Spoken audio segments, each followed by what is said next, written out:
Hey everyone, Assalamu alaikum. Welcome to my brand new YouTube channel AA Cooking Vlogs. আজকে আমরা দেখব কিভাবে আমরা ফ্রেঞ্চ ফ্রাই তৈরি করতে পারি। এই যে দেখেন এখানে আপনাদের ভাইয়া একটা নাইফ নিয়ে নিয়েছে এবং একটা চপিং বোর্ড নিয়ে নিয়েছে। সে বেচারা খুব সুন্দর করে আলুগুলোকে কেটে নিচ্ছে এবং দেখেন চপিং বোর্ডটা কিন্তু নড়াচড়া করতেছে। তার কন্ট্রোল করতে খুব কষ্ট হচ্ছে। যাই হোক সে ট্রাই করতেছে, চেষ্টা করতেছে খুব ভালোভাবে করার জন্য। এবং কেটে দেখেন একটা ডিশের মধ্যে সে পানি নিয়ে নিয়েছে এবং পানির মধ্যে আলুগুলো সে এখানে সুন্দর করে ওয়াশ করে নেবে আলুগুলো। ওয়াশ করার পরে এখানে দেখেন একটা পাতিলের মধ্যে পানি বসায় দিছে। পানিটা খুব ভালোভাবে গরম হবে। এখানে ঢাকনাটি দেওয়ার কারণ হচ্ছে যাতে অতি দ্রুত পানিটা গরম হয়ে যায়। এখানে আমিও চেক করতেছিলাম মাঝখানে যে বেচারা একলা কেন চেক করবে, আমিও এখানে চেক করব পানিটা হচ্ছে কি না। এই যে দেখেন এই পর্যায়ে কিন্তু দেখেন পানিটা মোটামুটি ফুটে গেছে। এই পর্যায়ে সে লবণ দিয়ে দিচ্ছে। দেখেন পানিটা সুন্দর করে ফুটে গেছে। এই পর্যায়ে আলুগুলো দিয়ে দিচ্ছে।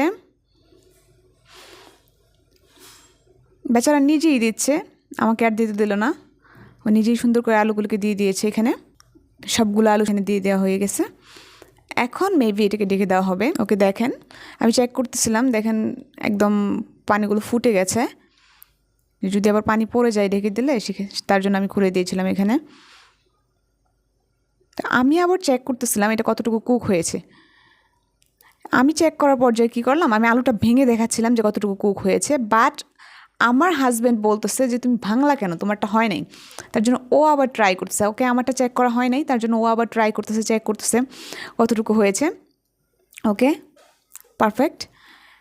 এ পর্যায়ে সে কী করবে, আলুগুলোকে সুন্দর করে পানি ঝরিয়ে তুলে নেবে। হয়ে গেছে। আলুগুলো কিন্তু মোটামুটি 70-80% কুক করা হয়েছে। এ পর্যায়ে আলুগুলোকে সুন্দর করে তুলে নেবে, পানি ঝরিয়ে একটা ডিশের মধ্যে তুলে নেবে।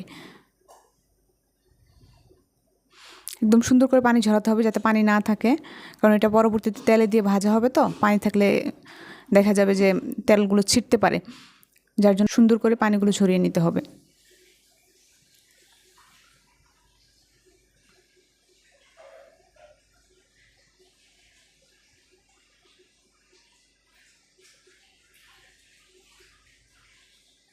ওকে ডান। দেখেন আমাদের আলু কতগুলো হয়েছে। দেখেন এখানে একটা ফ্রাইং প্যানে তেল গরম হতে দিয়েছি।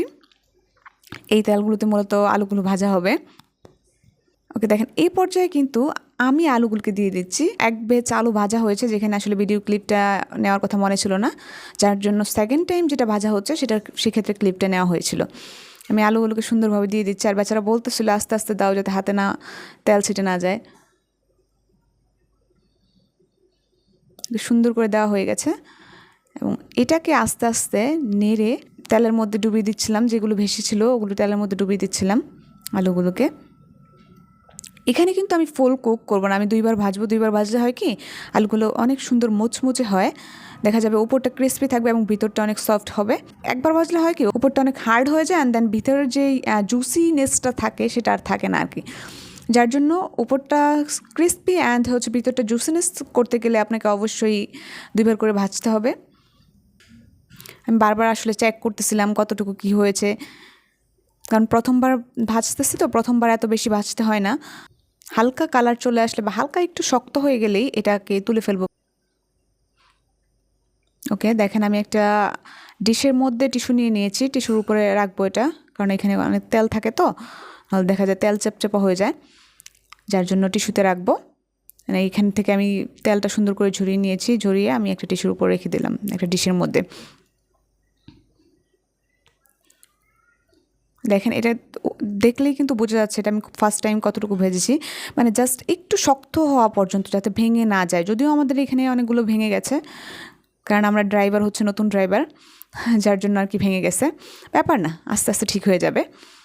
এই যে দেখেন, অ্যান্ড দেন এটা আমি সেকেন্ড টাইমের জন্য আবার রেডি করতেছি ভাজার জন্য। এগুলো আমি সবগুলো দিয়ে দিব সেকেন্ড টাইম ভাজার জন্য। দেখেন অনেকগুলো ভেঙেও গেছে, বাট এটা খেতে এত মজা হয়েছিল আর এত ক্রিস্পি ছিল, এটা দেখে এখন আমার মানে লোভ লেগে যাচ্ছে। অনেক লোভনীয় ছিল এটা। আমি সবগুলো সুন্দর করে দিয়ে দিচ্ছিলাম। এখন এটাকে নেড়ে চেড়ে সুন্দর করে যতগুলো ভেসে আছে উপরে সবগুলোকে এক করে দিব, যাতে সবগুলো তেলের মধ্যে ডুবে যায় সুন্দর করে।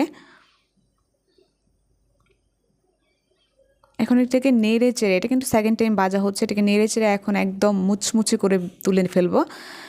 তবে মিডিয়াম হিটে অবশ্যই ভাজতে হবে, মিডিয়াম টু লো হিটে ভাজতে হবে। এদিকে খেয়াল রাখতে হবে যাতে একদম বেশি হিট দিয়ে বা ফুল হিট দিয়ে যাতে পুড়ে না যায়।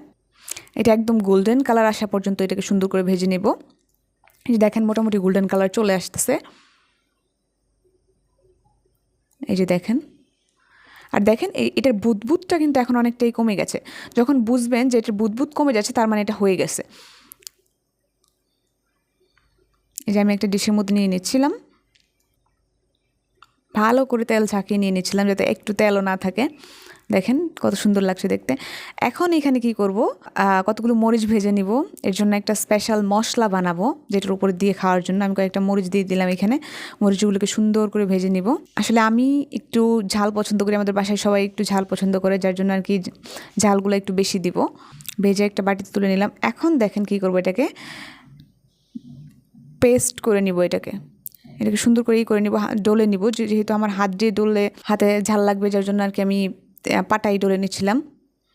ব্লেন্ডারে করা যেত যদিও, কিন্তু ব্লেন্ডার করলে দেখা যায় কি এই অল্প কয়টা হতে চায় না, যার জন্য আমি পাটাই করে নিচ্ছিলাম। এই যে সুন্দর করে করে নিলাম। ওকে, এখন এখানে দেখেন বিট লবণ দিয়ে দিচ্ছি, এক চামচ বিট লবণ, দুটা মিক্স করে নিব।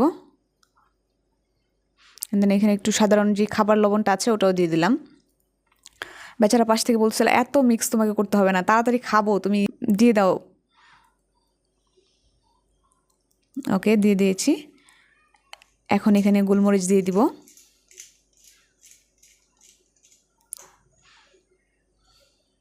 গোলমরিচ দিলে হয় কি আসলে সুন্দর একটা স্ট্রং ফ্লেভার আসে, যেটা অনেক ভালো লাগে।